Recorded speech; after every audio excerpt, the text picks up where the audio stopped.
Discuss कर रहे हैं इसराइल में बच्चों की पैदाइश से लेकर बच्चों की तरबियत तक का निज़ाम और इसराइल का निज़ाम तालीम। आज की वीडियो में हम डिस्कस करेंगे इसराइल का निज़ाम तालीम। तो स्टे ट्यून्ड। इसराइल में 2 साल से लेकर 17 साल तक के हर बच्चे के लिए तालीम लाजमी और फ्री है। तालीम के शोबे पर हुकूमत का इंतहाई सख्त कंट्रोल है। 90% तालीमी इदारे गवर्नमेंट खुद चला रही है, जबकि 10% प्राइवेट भी हैं, लेकिन उनको भी हुकूमती पॉलिसियों को फॉलो करना होता है। इसराइली तालीम का मकसद ये है कि तालीम के साथ बच्चों को ऐसा माहौल भी दिया जाए जिसमें उनका सियासी, मजहबी और कल्चरल बैकग्राउंड भी उन्हें मुकम्मल सपोर्ट कर रहा हो, ताकि वो आगे चलकर दुनिया को अपनी उंगलियों पर नचा सकें। जबकि हमारे यहाँ निज़ाम तालीम का ऐसा मलगूबा तैयार किया गया है जिसे आज तक कोई नहीं समझ सका। म्यारी तालीम का अंदाजा आप इस बात से लगा सकते हैं कि मैट्रिक का सर्टिफिकेट उस तालिब इल्म को दिया जाता है जो अपने इंतहाई मुश्किल कोर्स के अलावा किसी एक प्रोजेक्ट या सब्जेक्ट पर रिसर्च करता है। हमारे यहाँ ये काम अमूमन मास्टर्स या PhD की सतह पर होता है, जो इसराइली बच्चे मैट्रिक से शुरू कर देते हैं। सेकेंडरी एजुकेशन के बाद इसराइल का तकरीबन हर तालिब इल्म इसराइली डिफेंस फोर्सेस में शामिल हो जाता है, जबकि बैचलर्स डिग्री की सतह पर तुलबा फौज में काम करने के लिए 2 या 3 साल का एग्रीमेंट साइन करते हैं, जिनके एवज उनकी फीस भी इसराइली फौज अदा करती है। यानी इस तरह इसराइल का हर नौजवान, मर्द और औरत तालीम से फारिग होने तक मुकम्मल तरबियत याफ्ता सिपाही भी होता है। बिजनेस फैकल्टी में मास्टर करने वाले तुलबा के लिए लाजमी होता है कि वो अमली तौर पर बिजनेस के मुनाफा बख्श प्रोजेक्ट तैयार करें। तुलबा का एक ग्रुप जिसमें अमूमन 10 तालिब इल्म शामिल होते हैं, जब तक $1 मिलियन मुनाफा नहीं कमाता उसे मास्टर की डिग्री नहीं मिलती। हमारे यहाँ तो मेयारात ही उल्ट हैं। अव्वल तो हाई स्कूल बल्कि कॉलेज तक बच्चे को बिला मकसद पढ़ाते रहते हैं। ना पढ़ाने वालों को और ना वालिदैन को पता होता है कि हमारी इस तालीम का मकसद क्या है। अगर कोई मकसद मुतय्यन करने में कामयाब हो भी जाए तो 90 बल्कि 95% लोगों का मतमाए नजर कोई अच्छी सी जॉब, नौकरी या ओहदा हासिल करना होता है। अपना बिजनेस स्टैब्लिश करना लोगों की तरजीह नहीं होती, बल्कि हमारी तालीम का हदफ कोई ना कोई नौकरी ही होती है। जबकि इस्लाम में वाज़ेह तौर पर बताया जाता है कि रोजी मैशियत का 70% हिस्सा कारोबार में है और बाकी 30% बाकी तमाम शोबों में है।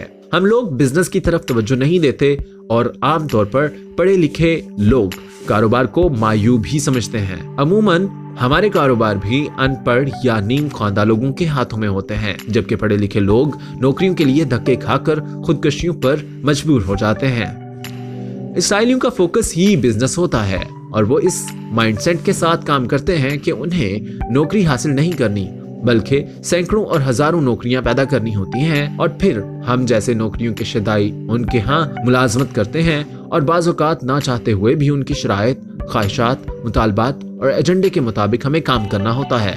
आलमी शुमारियाती इदारे से वेबोमेट्रिक की रैंकिंग के मुताबिक इसराइल की 6 यूनिवर्सिटियां एशिया की 100 यूनिवर्सिटियों में सबसे टॉप पर हैं, जबकि इसराइल की 4 यूनिवर्सिटियां पूरी दुनिया की 150 यूनिवर्सिटियों में से टॉप पर हैं, जबकि हायर एजुकेशन की 1200 यूनिवर्सिटियों में से इसराइल की 3 यूनिवर्सिटियां टॉप पर हैं। इसके अलावा science, engineering, mathematics, computer science, chemistry और लाइफ साइंस में इसराइली यूनिवर्सिटियां पूरी दुनिया में टॉप पर हैं, जबकि हमारी यूनिवर्सिटियां इस तरह की किसी लिस्ट में सिरे से शामिल ही नहीं। एक और हैरत अंगेज बात जो इसराइल के हवाले से सामने आती है, जिसका जिक्र डॉक्टर स्टीफन भी अपने मकाले में करते हैं। जैसा कि आप जानते हैं कि सिगरेट के जितने भी मशहूर और ज्यादा सेल होने वाले ब्रांड्स हैं तकरीबन तमाम यहूदियों के हैं। वो इनके जरिए पूरी दुनिया से अरबों डॉलर कमा रहे हैं, लेकिन सितम ज़रीफ़ी की बात यह है कि इसराइल के अंदर सिगरेट नोशी ममनू है। वहाँ सिर्फ कोई गैर मुल्की मेहमान ही सिगरेट पी सकता है, लेकिन वो भी एक दायरे के अंदर रहते हुए। अगर आप किसी के यहाँ मेहमान हैं और आप सिगरेट पीना चाहते हैं तो ये नामुमकिन है कि आप उनके सामने या घर में सिगरेट पी सकें, बल्कि वो आपको शाइस्तगी से कह देंगे कि आप बाहर जाकर सिगरेट पी आएं। सिगरेट नोशी के बारे में यूनिवर्सिटी ऑफ इसराइल के साइंसदानों का कहना है कि निकोटीन हमारे दिमाग के खुलियों को तबाह करती है और ये हमारे जीन्स और DNA को बुरी तरह मुतासिर करती है, जिसके नतीजे में आने वाली नस्ल में दिमागी कमजोरी या ज़हनी खलल पैदा हो सकता है। यहूदियों के बारे में हकायक सुनते जाइए और परेशान होते जाइए। कितनी अजीब बात है कि यहूदी बच्चे के हमल से लेकर पैदाइश तक और फिर तमाम उम्र ऐसे अफ़आल सर अंजाम देते हैं जिससे उनके दिमाग की नशोनुमा होती रहती है। ऐसी खुराक खाते हैं जिससे दिमाग को तकवीयत मिलती है, और दिलचस्प बात यह है कि जब वो दुआ मांगते हैं तो वो हमेशा अपने सर को हिलाते रहते हैं। इनका यकीन होता है कि इस तरह दिमाग को ऑक्सीजन मुहैया होती है। न्यूयॉर्क में यहूदियों का एक मरकज है जिसे ज्यूइश कम्युनिटी सेंटर कहा जाता है। यहाँ यहूदियों की फलाह बहबूद के लिए बेशुमार काम किए जाते हैं। सोशल कल्चर, एजुकेशनल, रिक्रिएशन और फिटनेस के मुतअद्दिद प्रोग्राम यहाँ चलते रहते हैं। लेकिन जो सबसे अहम काम यहाँ होता है वो ये है कि कोई भी यहूदी जिसके पास बिजनेस के लिए कोई काबिल अमल और नाफा बख्श मंसूबा है मगर पैसा नहीं है, तो ये सेंटर उसको बगैर सूद के कर्जा फराहम करता है ताकि वो अपना बिजनेस स्टैब्लिश कर सके।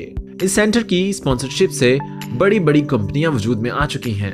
Starbucks, Dell computer, Coca Cola, डेकनी, Oracle, Levi's, Dunkin donut and many Hollywood films. इनके अलावा भी सैकड़ों ऐसे मंसूबे हैं जो इसी इदारे के ताउन से कामयाबी के साथ चल रहे हैं। लेकिन यही यहूदी जब दूसरों को कर्जा देते हैं तो उनके सूद दर सूद चंगल से निकलना मुश्किल हो जाता है।